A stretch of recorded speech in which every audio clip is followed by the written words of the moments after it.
আসসালামু আলাইকুম ফ্রেন্ডস। আজকের ভিডিওতে দেখাবো অনিকুমা C1 এই কন্ট্রোলারটার ভাইব্রেশন লেভেল আপনারা কিভাবে চেঞ্জ করবেন। তো খুবই ছোট টপিক, তাই ভিডিও বড় করব না। তো চলুন শুরু করা যাক। এই কন্ট্রোলারটার ভাইব্রেশন লেভেল চেঞ্জ করতে প্রথমেই কন্ট্রোলারটাকে আপনার পিসির সাথে এক্স ইনপুটে কানেক্ট করে নেবেন।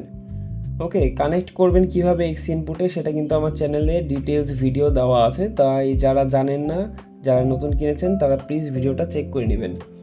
আর ইনডেপথ রিভিউ এটারও আমার দেওয়া আছে, তাই ওটাও চাইলে চেক করতে পারেন। তো যাই হোক, মূল টপিকে চলে আসি। এটার ভাইব্রেশন কন্ট্রোল কিন্তু করা খুবই সহজ। যারা জানেন না, প্রথমে আপনার পিসি স্ক্রিনে চলে আসবেন। ডেস্কটপ স্ক্রিনে আসার পরে যে কোনো একটা আপনার ব্রাউজার থেকে গেম প্যাড টেস্টার এই ওয়েবসাইটটাতে চলে আসবেন। এইটাতেই আসা লাগবে এরকম কোনো কথা নাই, আমার কাছে এটাই সুবিধাজনক মনে হয়, তাই আমি এটাতে আসছি। তো এখন বিষয় হচ্ছে যে এটার লিঙ্ক আমি ডেসক্রিপশানে দিয়ে দিব, নো প্রবলেম। আচ্ছা, এটা আপনাদেরকে আরেকবার দেখাই দিই।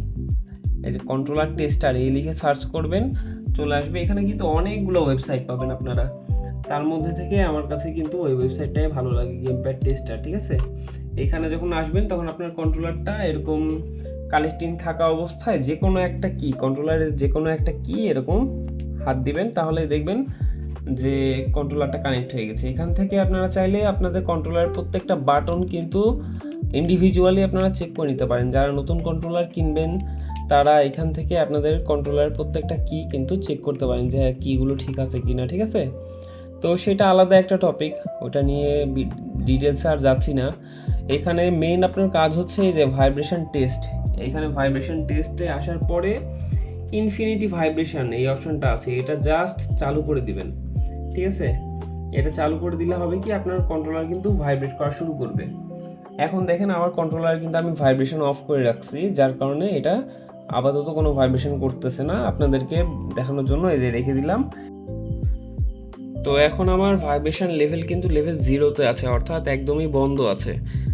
এখন এখান থেকে আমরা বাড়াবো কিভাবে, ভাইব্রেশন চেঞ্জ করব কিভাবে, এটাই হচ্ছে মেন কোয়েশ্চেন। তাই এটার জন্য দেখতে পাচ্ছেন যে আপনার কন্ট্রোলারের এই যে টি বাটন, এই টি বাটন আর এই যে আপ বাটন, ঠিক আছে, এই দুইটা একসাথে প্রেস করা লাগবে, এই টি বাটন আর এই আপ বাটন। এখন আমার কিন্তু লেভেল 1-এ ভাইব্রেশন কিন্তু অলরেডি হচ্ছে। তো যারা বুঝতে পারতেছেন না, এই যে দেখুন ভাইব্রেশন কিন্তু অলরেডি হচ্ছে। এখন এটার কিন্তু বিভিন্ন লেভেল আছে, এই কন্ট্রোলারের কয়েকটা লেভেলে এই ভাইব্রেশনটা কন্ট্রোল করা যায়। এইভাবে টি বাটন আর এই আপ বাটন আরেকবার আপনি যদি দেন, এটা কিন্তু লেভেল 2-তে চলে গেল। ঠিক আছে, এখন এরপরে আবার লেভেল 3-তে দিলাম, লেভেল 3-তে আরও বেশি হবে। ঠিক আছে, এইভাবে যদি আমরা এইভাবে উপরের দিকে দিই আর এই ভাইব্রেশনটা মানে টি বাটনে একসাথে প্রেস করি, এটার মানে ভাইব্রেশনটা আপ হচ্ছে। এখন ভাইব্রেশনটা ডাউন করব কিভাবে, জাস্ট এটার অপোজিট, অর্থাৎ এই টি বাটন আর এই যে এই ডাউন বাটন, এটা দুইটা একসাথে প্রেস করলে কিন্তু ভাইব্রেশনটা বন্ধ। ঠিক আছে, এভাবে কয়েকবার প্রেস করলে, 2-3বার, আপনি যতবার প্রেস করেছেন 2বার বা 3বার প্রেস করে উপরে উঠাবেন, তাহলে 2-3 লেভেল উপরে উঠবে। তারপরে এখন কিন্তু ভাইব্রেশন লেভেল বন্ধ, অর্থাৎ আপনার কিন্তু এই যে ডাউন হয়ে গেল। সো এই ছিল আজকের টপিক, মেইনলি ভাইব্রেশন কিভাবে কন্ট্রোল করা হয়, এটাই ছিল আজকের ভিডিওর মেইন টপিক। তো এই ভিডিওটা আমাদের অনেক দিন আগে দেওয়ার কথা ছিল, কিন্তু ব্যস্ততার জন্য আমি ভিডিওটা দিতে পারিনি, সেই জন্য দুঃখিত। আর আপনাদের এই গেম প্যাড রিলেটেড অন্য কোনো কোয়েশ্চেন থাকলে আপনারা করতে পারেন, আমার যদি সেটা জানা থাকে তাহলে আমি অবশ্যই সেই রিলেটেড সলিউশন দেওয়ার চেষ্টা করব। আর এই তো আজকের ভিডিও এই পর্যন্তই। আসসালামু আলাইকুম।